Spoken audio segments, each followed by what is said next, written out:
तो नमस्कार फ्रेंड्स, मैं सोया हुआ था। ठीक है, तो क्वेश्चन पेपर आया ऐसे हिंदी का। मैंने देखा तो मेरा नींदे टूट गया। ऐसा क्या हुआ? तो ऐसा ये हुआ कि आपका जो सिलेबस है ना, उस सिलेबस से क्वेश्चन नहीं आ रहा है। क्वेश्चन आ रहा है रांची यूनिवर्सिटी के सिलेबस से।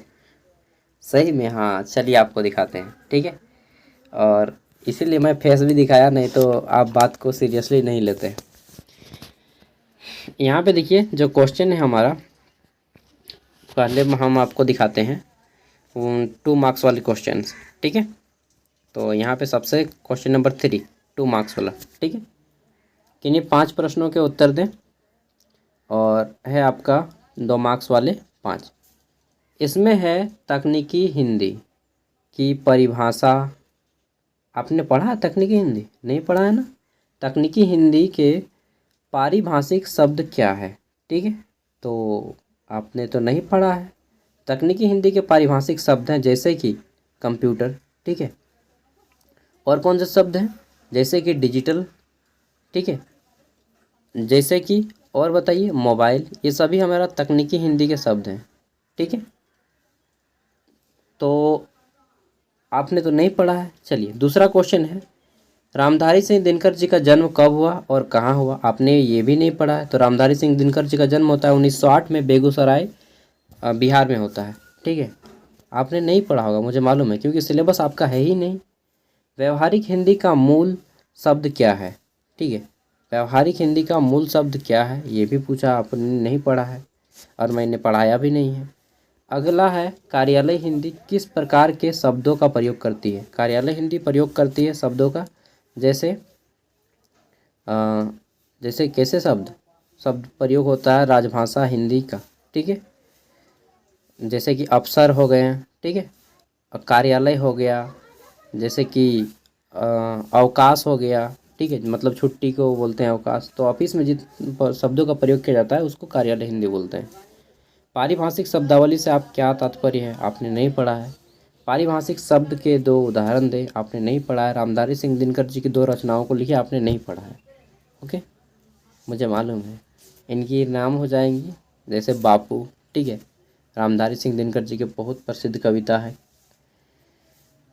अब देख लेते हैं यहाँ पे कि आपको कैसे पता चलेगा कि ये रांची यूनिवर्सिटी का सिलेबस है। देखिए, आपको मालूम है कि मैं अलग अलग यूनिवर्सिटी के बच्चों को पढ़ाता हूँ। ठीक है, नहीं मालूम है तो जान लीजिए, मैं रांची यूनिवर्सिटी, कोल्हान यूनिवर्सिटी चाईबासा, और SKMU दुमका, और नीलांबर पीताम्बर यूनिवर्सिटी, ये 4 यूनिवर्सिटी के बच्चों को गाइड करता हूँ। ठीक है, तो ये जो सिलेबस है पूरा का पूरा रांची यूनिवर्सिटी से मैच करता है। 24-28 सेशन, ग्रुप ए का पेपर है, 50 मार्क्स का एग्जाम है, 1.5 घंटा समय है, 20 नंबर पासिंग है।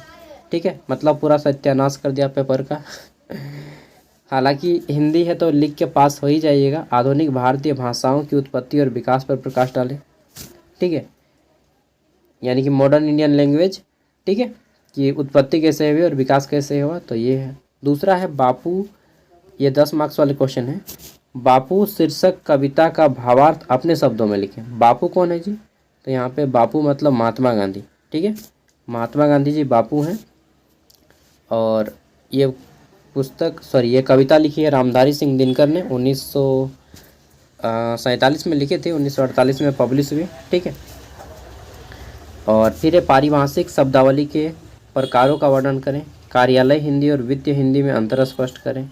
ठीक है, कार्यालय हिंदी जो ऑफिस में यूज किया जाता है, वित्तीय हिंदी जो कि लेन देन में यूज किया जाता है, जैसे आय व्यय, ये सब क्या है? वित्तीय हिंदी। आय मतलब इनकम, व्यय मतलब खर्च। ठीक है, मसौदा, ये सभी वित्तीय हिंदी है। कार्यालय हिंदी में जैसे अफसर हो गए, अवकाश हो गया। ठीक है, अभिवादन हो गया। ठीक है, तो जितने भी प्रयोग करते हैं इसमें अंतर। फिर तकनीकी हिंदी, तो तकनीकी हिंदी जो टेक्निकल वर्ड है। ठीक है, कुछ कुछ जिसका हिंदी नहीं हो सकता, जैसे मोबाइल हो गया। ठीक है, टेक्नोलॉजी, इसके अलावा डिजिटल। ठीक है, इन सभी का आप हिंदी मीनिंग ही नहीं कर पाएंगे, तो ये टेक्निकल हिंदी है। ठीक है, 5 मार्क्स वाले में आया था कि पारिभाषिक शब्दावली का महत्व लिखें। कार्यालय हिंदी में उल्लेख के लिए किन किन बातों का ध्यान देना चाहिए? व्यवहारिक हिंदी का तात्पर्य क्या है? रामधारी सिंह दिनकर की काव्यगत विशेषताओं को लिखें। तो कुल मिला के पूरा का पूरा सिलेबस आपने देख लिया कि कैसा कैसा क्वेश्चन आया है। अब देखिए रांची यूनिवर्सिटी का सिलेबस। ठीक है, ये देखिए रांची यूनिवर्सिटी का सिलेबस है। मैंने अभी वेबसाइट गया था और उनके वेबसाइट से मैंने जैसे देखा तो पता चला रही ये तो रांची यूनिवर्सिटी का सिलेबस से क्वेश्चन आया है यार। ठीक है, तो ये रांची यूनिवर्सिटी का सिलेबस से क्वेश्चन आया है। ऐसी Hindi semester 1 MIL Hindi Ranchi university. कहाँ देखिए बापू कविता है इनको पढ़ने का। ठीक है, बापू इनका पढ़ने का है। ये रांची यूनिवर्सिटी और नीलांबर पीताम्बर यूनिवर्सिटी पलामू का सिलेबस है। ठीक है, लेकिन आपको यहाँ से क्वेश्चन आ गया है, इसीलिए न बोलते हैं हेनरी का लहर चांदी चढ़ जाता है। इन लोग यूनिवर्सिटी बनाया है, गाली देने का मन करता है लेकिन नहीं देते हैं। ठीक है, तो क्या आप जो बोलेंगे यार बोलने का शब्द ही नहीं बचता है मेरे पास। यहाँ पे देखिए पारिभाषिक शब्दावली, व्यवहारिक हिंदी, तकनीकी हिंदी, वित्तीय हिंदी, कार्यालय हिंदी पढ़ने का है इनका। तो ये रांची यूनिवर्सिटी सेमेस्टर 1 का सिलेबस से आप लोग का क्वेश्चन छाप दिया है। ठीक है, अरे भाई अपना यूनिवर्सिटी है, अपना सिलेबस है तो अपना दो यार। तुम दूसरा की यूनिवर्सिटी की कॉपी काहे करने जाता है? पहले ही लिख दो कि कॉपी करना है तो दूसरा सिलेबस दे दो, चाहे कोई नोटिस दे दो। लेकिन ना, नहीं देंगे। अगर आप में से कोई अच्छे फैमिली से हैं, वेल सेटल्ड, जिनके फादर कोई अच्छे पोजीशन में है, अपने फादर को ये कंप्लेंट कीजिए। ठीक है, कि पापा देखिए ऐसा ऐसा आ गया है। ठीक है, केस वगैरह करो ना 1-2 बार। मैं अच्छे पोजीशन में नहीं हूँ। ठीक है, वेल्थी उतना नहीं हूँ, ना मेरे पास कोई लीगल राइट है अदरवाइज, और मैं यहाँ का स्टूडेंट भी नहीं हूँ। ठीक है, मैं गाइडर हूँ। तो स्टूडेंट चाहे तो इनको जो है ना, एक पेपर जो इंग्लिश में आया था ना एक पेपर इंग्लिश में, डिजिटल एजुकेशन वाला, तो उसके भी यहाँ पे। और दूसरा कि ये जो हमारा आउट ऑफ सिलेबस आ रहा है, रांची यूनिवर्सिटी का सिलेबस आ रहा है, मैंने प्रूफ भी दिखा दिया है आपको। इन 2 भी यहाँ पे ना इस यूनिवर्सिटी को केस किया जा सकता है और ये 2 पेपर फिर से लिया जा सकता है। ठीक है, कहाँ पे केस होगा मालूम है? दुमका यूनिवर्सिटी में, सॉरी दुमका सिविल कोर्ट में केस हो जाएगा इनका।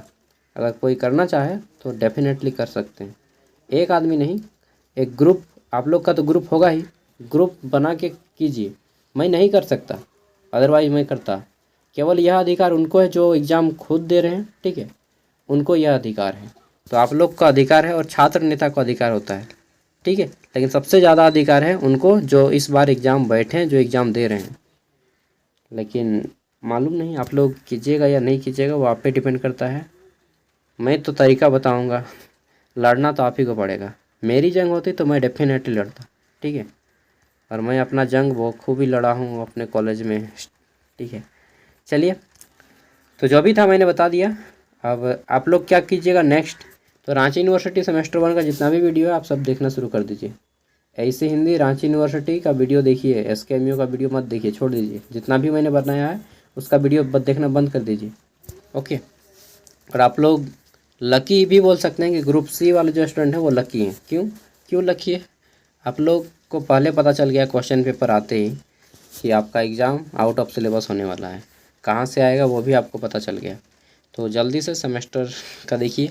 हालांकि एक वीडियो मैं यहाँ पर देख रहा हूँ, इस वीडियो को देख लीजिए, ये रांची यूनिवर्सिटी का वीडियो है। बाय।